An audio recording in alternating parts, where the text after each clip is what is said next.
This is a presentation about TomTom's expansion into the Singapore market. TomTom was founded in Amsterdam in the year 1991 by Harold Goddijn, who is one of 4 co-founders. The company has over 4,000 employees worldwide and is currently in the industries of consumer electronics, automotive, licensing, and telematics. After its founding in 1991, TomTom shifted its focus into PDA software for the consumer market. It released its first navigator product, the TomTom Navigator, in 2002. In 2004, the TomTom Go was released, which was the cheapest of the various all-in-one solutions in the market at the time. In 2005, TomTom Business Solutions, which would be renamed TomTom Telematics, was formed. After growing the company with 2 successful acquisitions in 2007 and 2013, TomTom launched its first GPS watches, catering to consumers. TomTom's strengths are its high quality and wide reach of its products and services. It has developed strategic partnerships in both the consumer and automotive market. Another strength of TomTom is its scalable business model that relies on outsourcing its non-core business activities. Weaknesses include high operating expenses and unavoidable increasing R&D investments and marketing expenditures. As TomTom strives to manufacture innovative products, it can only choose from a few capable suppliers that are leaders in technology. There are good opportunities for growth, especially in the European and North American market, where demand for real-time services and telematics is increasing. Compared to competitors, TomTom has limited resources and may not be as able to fund product R&D. A significant threat is a shift of navigation solutions to mobile phones, leading to an overall decline in the PND market. TomTom has 4 business units. As discussed previously, the consumer segment includes sports watches and PNDs. As one can tell, TomTom is attempting to offset the decline in the PND market by offering other consumer products. TomTom develops and updates navigational software and has an extensive database of maps.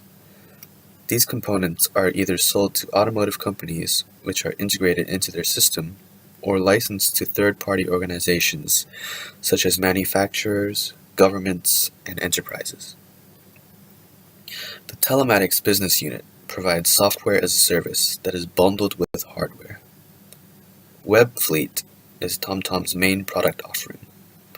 We will go into more detail about this business unit later on. As discussed previously, TomTom has over 4,000 employees that work in 56 offices in 37 countries worldwide.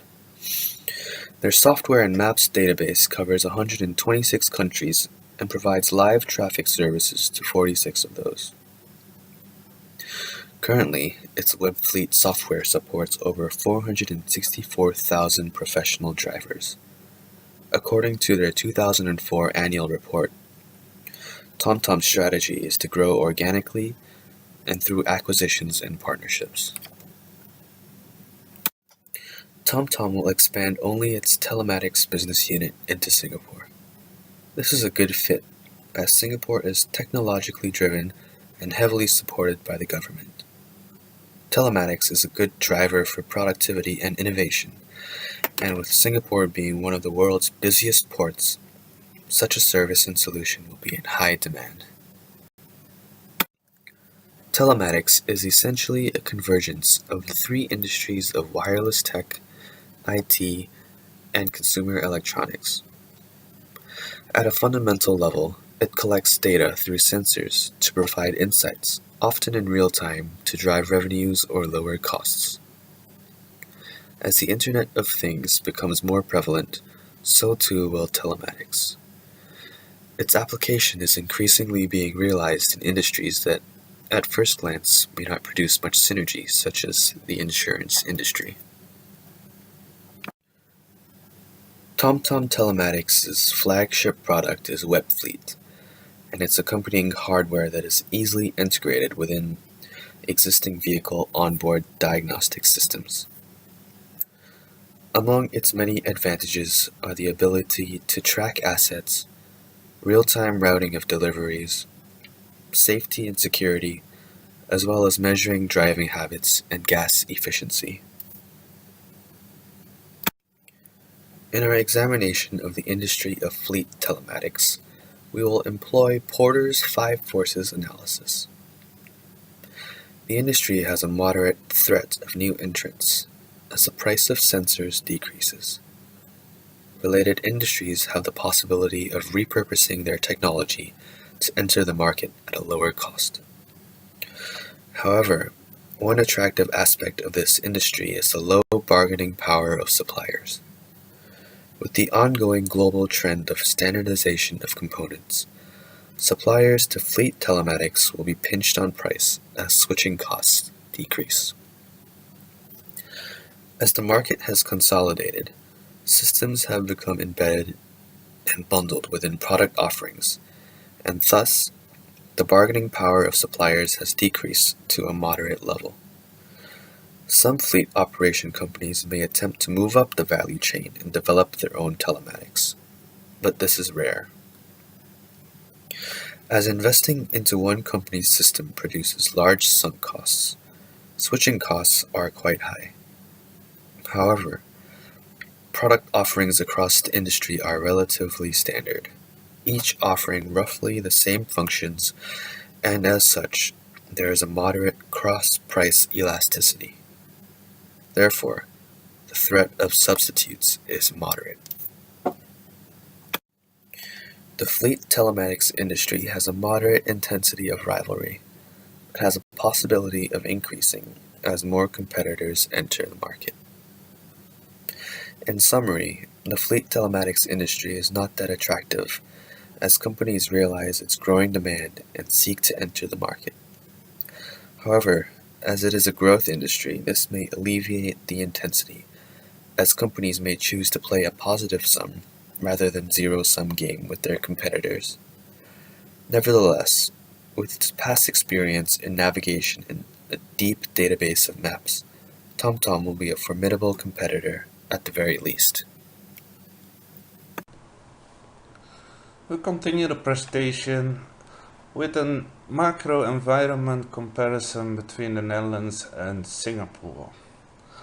For this, we will use pestle analysis, Hofstede's cultural dimensions, and the case distance framework of Professor Gemawat.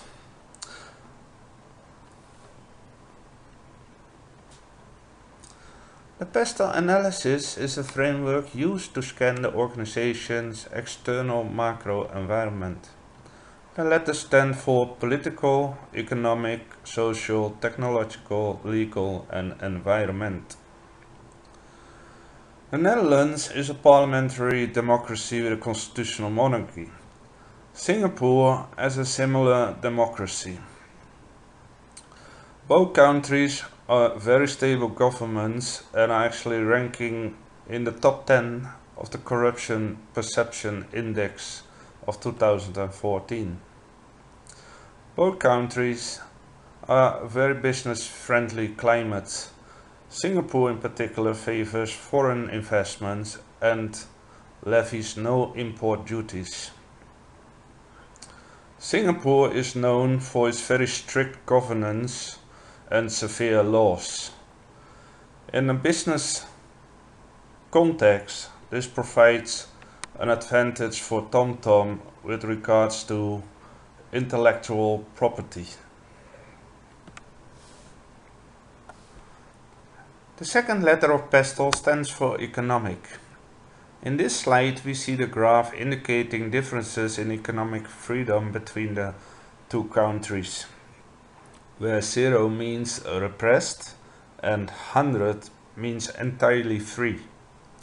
Singapore outranks the Netherlands and is the world's second most economic free country, second only to Hong Kong according to heritage.org. In particular, government spending stands out. This is primarily due to the ongoing economic crisis in Europe, where the Netherlands have reduced spending through various austerity programs. Singapore, on the other hand, has a very high government spending stimulating the economy.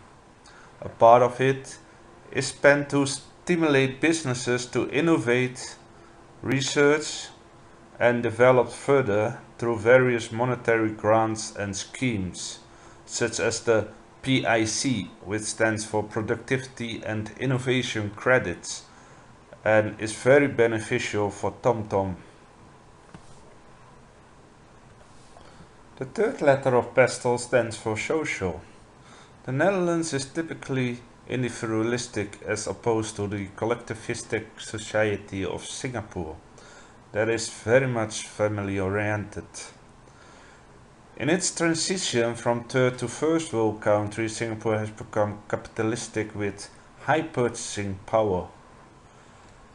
Education is well developed and has resulted in a very high literacy rate. Singaporeans are well versed in English as this is the official language taught.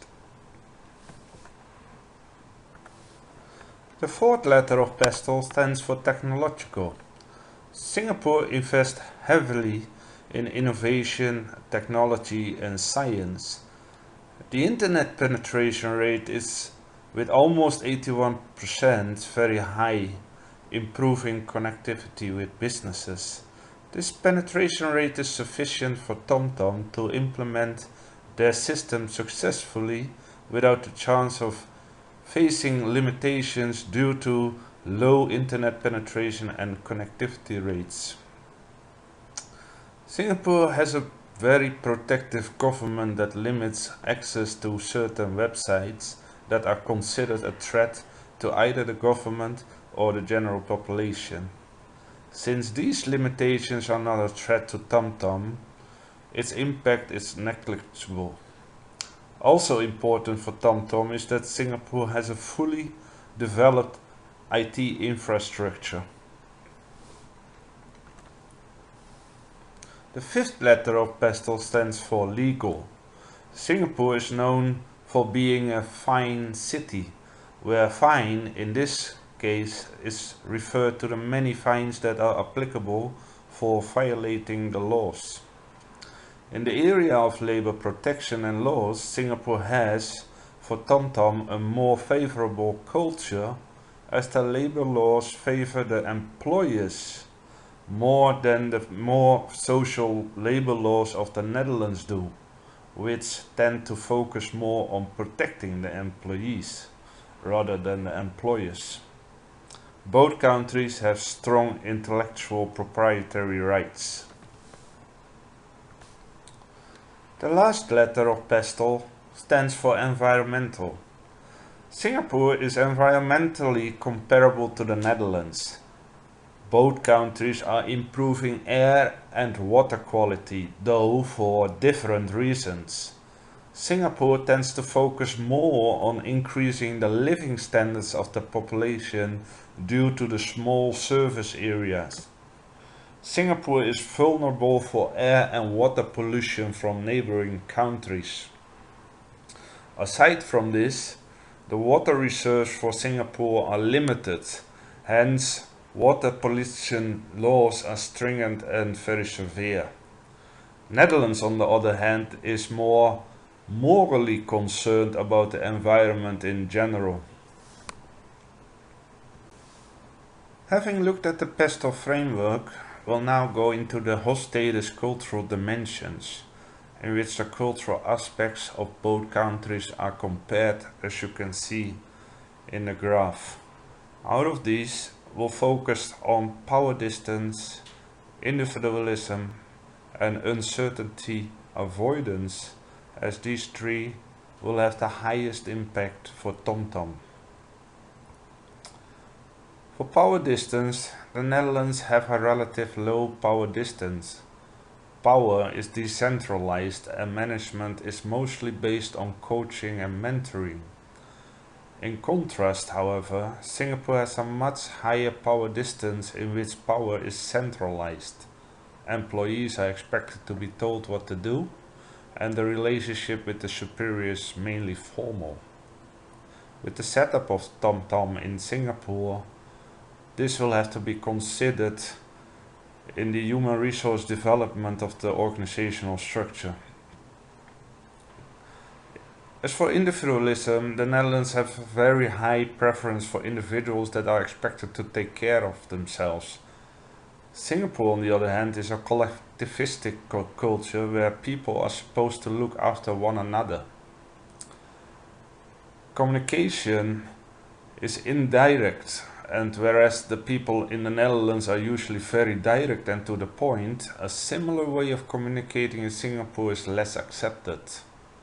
Therefore, TomTom should create an organizational structure in which people feel they belong to a group and work collectively towards common goals. Having said this, at the same time, the organizational behavior should promote communication that is less direct and less to the point, especially in meetings. Uncertainty avoidance. Singapore scores exceptionally low on uncertainty avoidance. In the business context of it, low uncertainty avoidance societies are less risk averse. Therefore, TomTom will need to put in place strict company policies and procedures and provide clear guidelines to employees about their roles and responsibilities and the expectations. Next, we look at the CAGE distance framework. CAGE was developed by Professor Gemmelwart and looks on a company level into 4 areas: cultural, administrative, geographic and economic.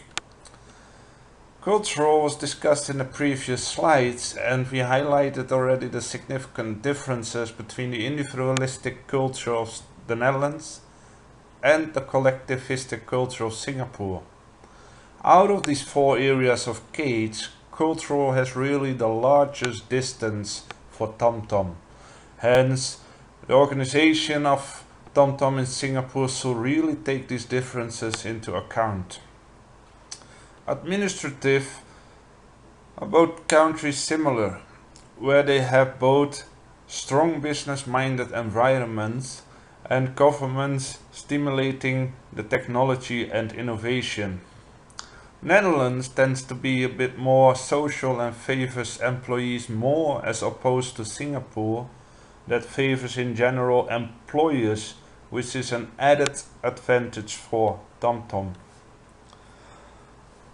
While geographically Singapore and the Netherlands are separated by 10,000 kilometers, this large distance is relatively short if you consider that Singapore is the main hub for the whole of Asia with regards to transportation. It has one of the largest container transshipment ports in the world, and its airport is the main hub for Asia and Australia. So we see that despite the large distance between the Netherlands and Singapore, the very good transportation system will work beneficially for TomTom. Having looked at the differences in the industries and the macro environment between the Netherlands and Singapore, we will now look into the recommendations for an entry strategy. We believe that the most feasible entry strategy is to acquire one of the 3 local fleet telematics companies located in Singapore to facilitate entry. Previously, we had utilized the same strategy to enter the Spanish market, where we acquired Coordina, a Spanish market leader in fleet management solutions based in Barcelona. We are convinced that this is a viable strategy due to its scalability of our operations that relies on outsourcing non-core activities such as manufacturing and distribution. Aside from this, We also believe that Singapore is the central location that provides us further expansion into Southeast Asia. Based on the analysis of the differences in both countries and the industries, we here provide solutions and recommendations to overcome these differences. First of all, we will maximize value from the Singapore government, where we take advantage of the various subsidies for productivity and innovations through the various grants that the government offers. We will also take advantage of the more favorable labor laws in Singapore. Within the organization itself, we will need to promote active participation and direct management style, as we know from the individualistic culture in the Netherlands. At the same time, we will also need to lower the power distance and provide better information and knowledge flows. On the other hand, we will also take advantage of the collectivistic nature or culture of Singapore and promote a team-oriented mentality. Due to the strict laws and regulations in Singapore, the Singaporean population tends to work better when they have strict policies and procedures and clear guidelines for roles and responsibilities in place. We now discuss the operation strategy. The Singapore office is to become an R&D center. This is in line with the Singapore government stimulating companies to improve on innovation and research, for which they have many incentives and grants in place. It also provides proximity to sense the future demand and new technology. We will also outsource all the non-core business activities, as we believe that efficiency is created by outsourcing manufacturing and distribution to local companies. Through the acquisition of a local firm, we will have an already established local business customer base from which we will further build upon. At the same time, through the acquisition, we will infuse our brand equity. Once we have established our presence in Singapore, we will need to further expand to create sustainability. For this, we will need to gain expertise in merger and acquisition and look for future opportunities in the region. When we are going to expand into Asia, we will have the strategy of a hub and spoke organization, whereby we will use Singapore as the regional headquarters and use offices, satellite offices in neighboring countries for expansion. We will also need to look into the development of manufacturing, distribution and IT infrastructure in order for us to create economies of scale. Chinese is the second language in Singapore, and therefore we should utilize this as a stepping stone for entry into the Chinese market. We have come to the end of the presentation.